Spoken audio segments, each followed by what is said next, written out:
45,000 कोटींची संपत्ती असलेल्या राकेश झुनझुनवाला यांचे निधन होण्यापूर्वीचे शेवटचे शब्द. मी व्यावसायिक जगतात यशाच्या शिखरावर पोहोचलो आहे. माझे जीवन हे इतरांच्या दृष्टीने यश आहे, मात्र मला कामाशिवाय आनंद नव्हता. पैसा हे फक्त एक सत्य आहे जे मी वापरतो.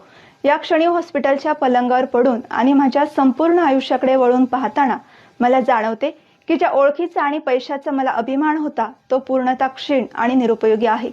तुम्ही कोणाला तरी कामावर घेऊ शकता, तुमची कार चालवण्यासाठी किंवा पैसे कमवण्यासाठी, परंतु तुम्ही दुःख सहन करून मरण्यासाठी कोणाला कामावर ठेवू शकत नाही. हरवलेल्या भौतिक वस्तू सापडू शकतात, पण एक गोष्ट अशी आहे जी हरवल्यावर कधीच सापडत नाही, आणि ती म्हणजे आयुष्य.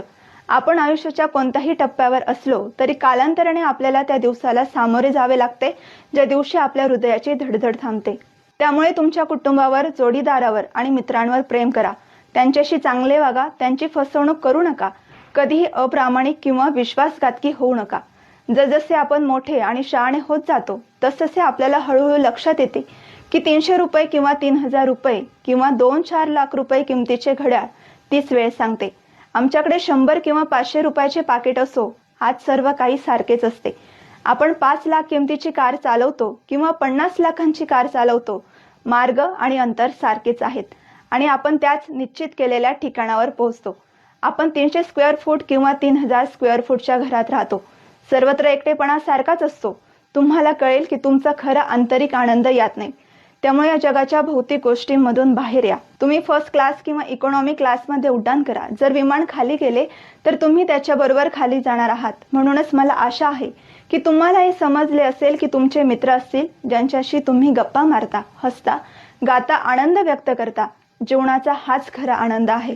जीवनातील एक निर्विवाद सत्य, तुमच्या मुलांना फक्त श्रीमंत होण्यासाठी शिकवू नका, त्यांना आनंदी राहायला शिकवा. जेव्हा ते मोठे होतात तेव्हा त्यांना वस्तूंचे मोल कळेल, फक्त किंमत नाही.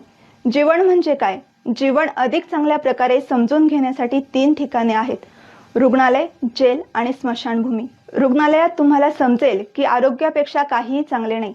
स्वातंत्र्य किती मौल्यवान आहे हे तुरुंगात तुम्हाला दिसेल. आणि स्मशानभूमीत तुम्हाला कळेल की जीवन काहीच नाही. आज आपण ज्या जमिनीवर चालतो ती उद्या आपली असणार नाही. आतापासून नम्र होऊया आणि जे काही मिळाले त्याबद्दल देवाचे आभार मानूया. आपल्या मित्रांना, नातेवाईकांना सांगा की पैसा पैसा करून आपल्या लोकांना दुखवू नका. पैसा सर्वस्व नाही. पैसा आज आहे तर उद्या नाही. जो कर्म चांगले करतो देव त्यांच्यावरच प्रेम करतो.